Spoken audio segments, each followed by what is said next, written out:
think up to 30 degree there is a minimal loss. Isn't that a disincentive for Yeah. people to go for solar then, if the cost of the supplied electricity itself is low? Yeah, there are on-grid plants which are nowadays very popular and they help us to save a lot of electricity bills. Trust me when I say this, we have done landscape lighting for large areas which do not require any kind of cabling wiring anymore. The lighting is just completely based on solar.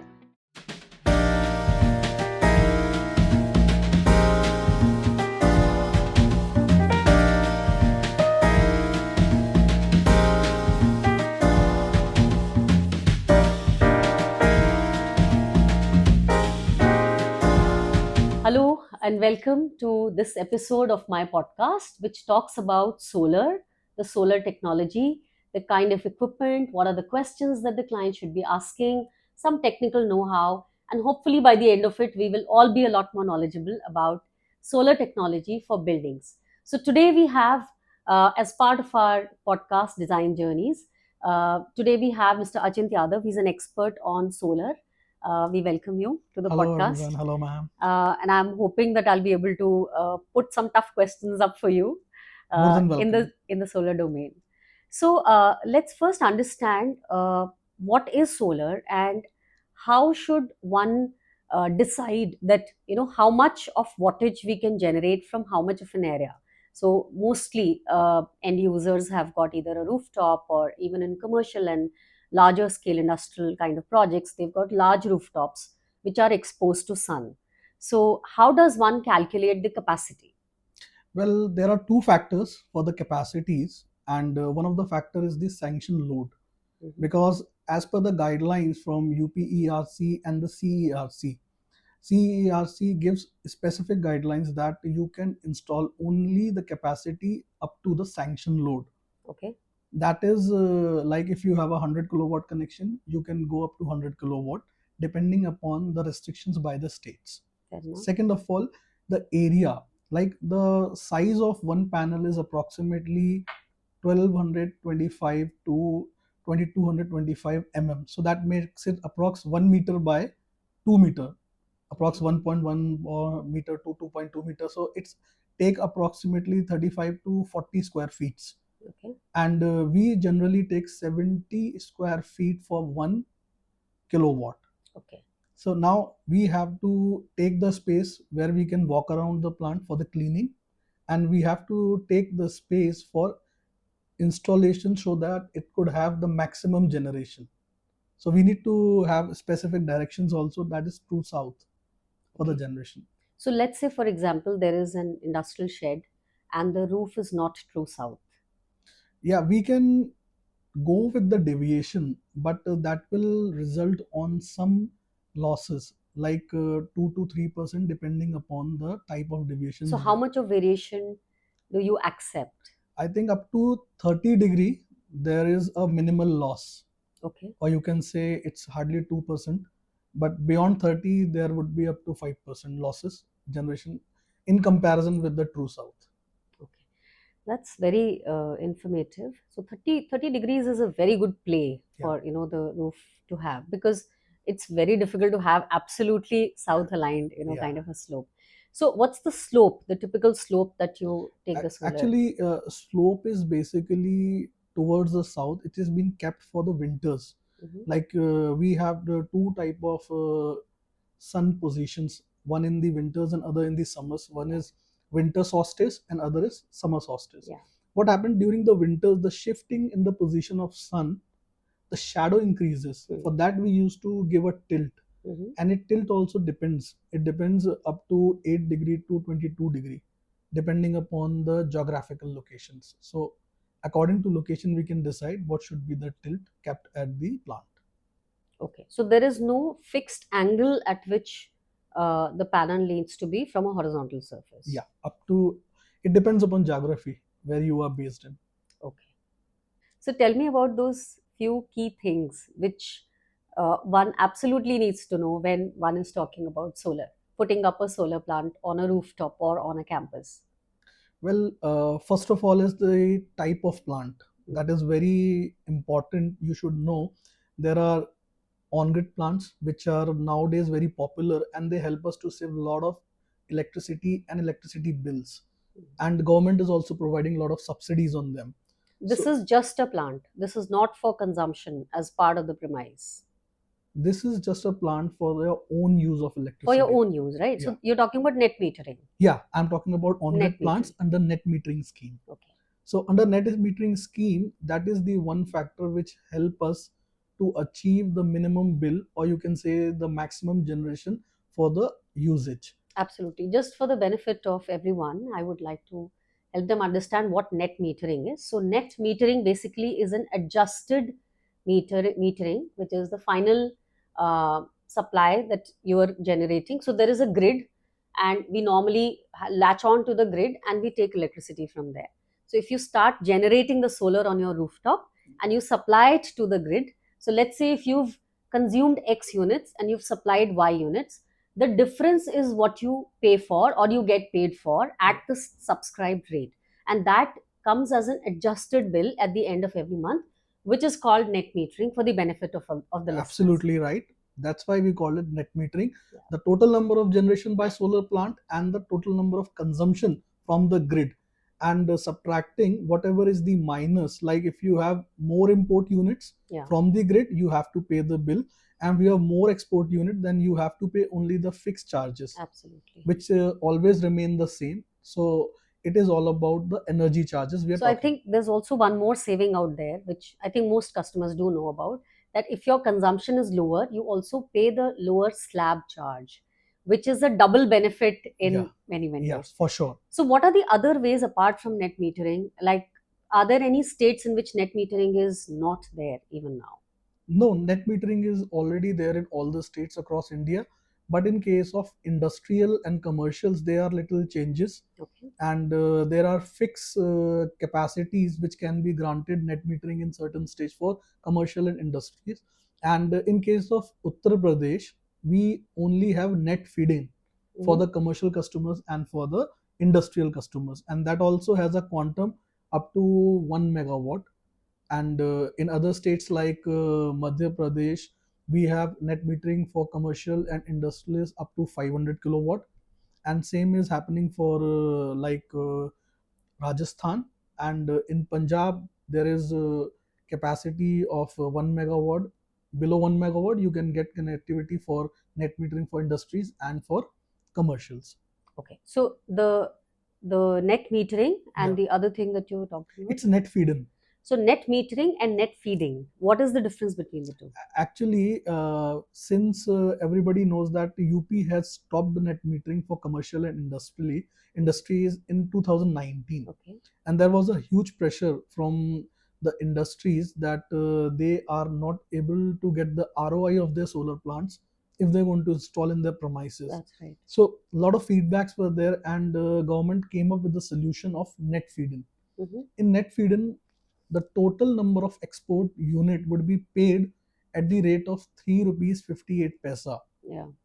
And whatever consumptions you have made, that is against the unit you are buying from the Isn't government. that a big loss for I think in comparison, banning the complete net metering, it's profitable. But when it compares So with, are we also trying to say that in commercial and industrial setups, it is actually not viable anymore? The ROI is not.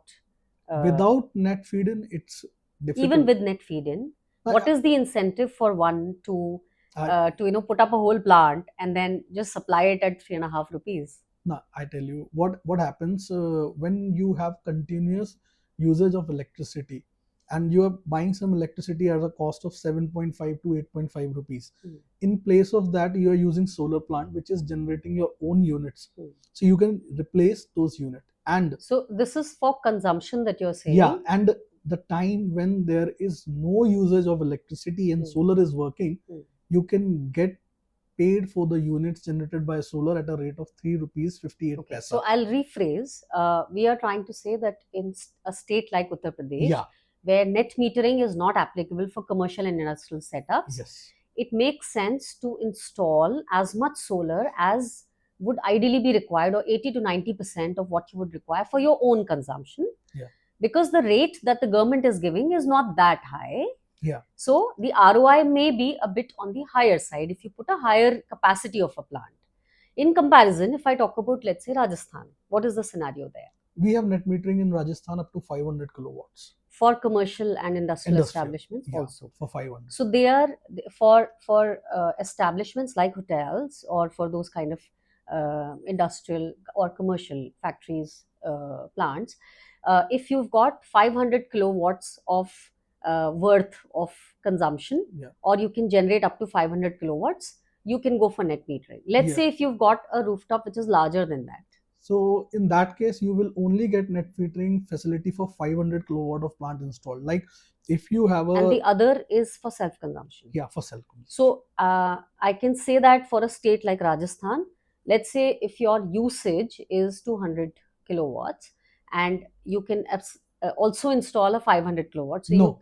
uh, Now the sanction load need to be there, and the capacity would be depending upon the sanction load. If you have 200 kilowatt of load, you have sanction load of 200 kilowatt, you can install full only plant up to 200 kilowatt. Now the second example, if we have a industry which is having sanction load of 700 kilowatt, they can take net metering facility for 500 kilowatt of their plant, not more than that. Got it.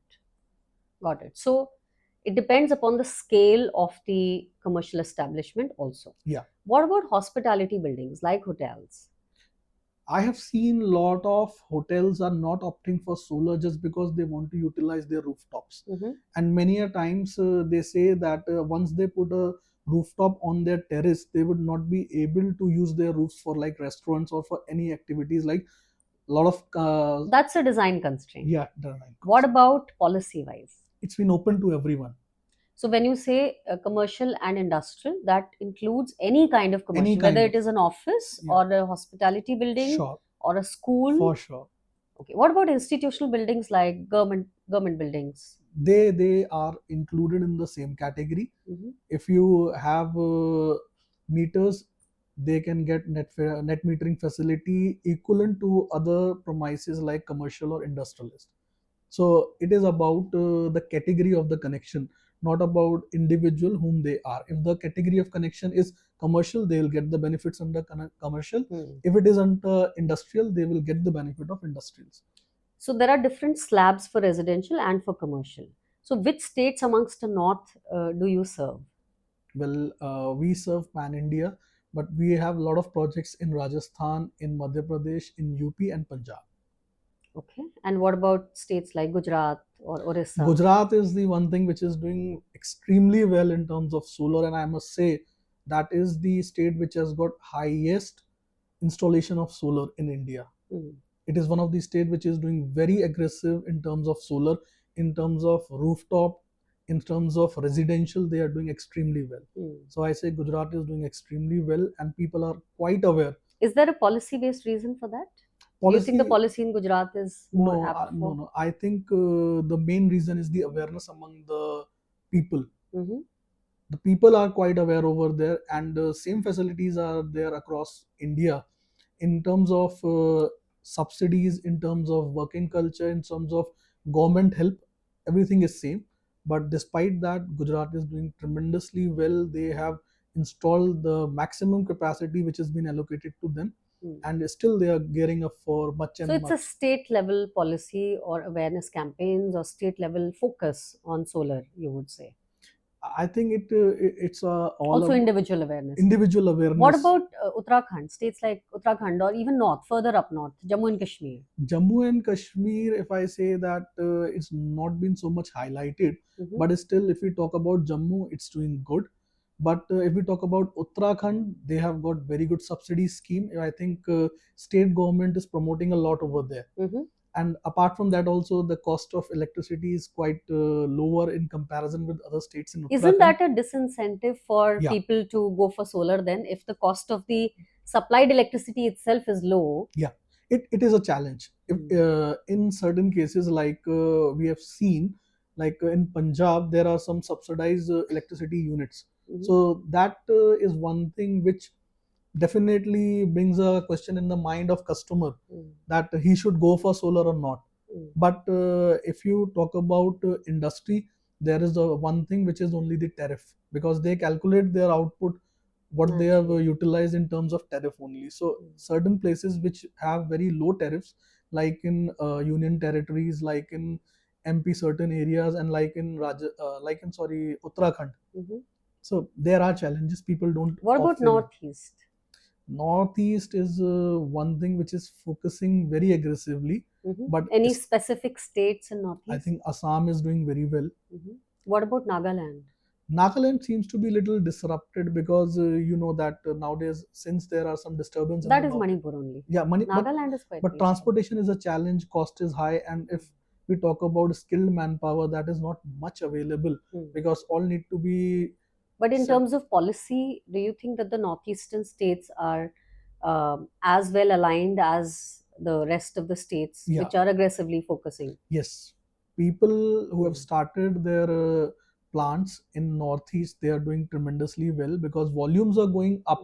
But when you compare those volume in comparison with Delhi, Gujarat, they are much Of more course, the lower. more built areas will Yeah, obviously have more. So tell me one more thing. You also work with solar pumps, yeah, right?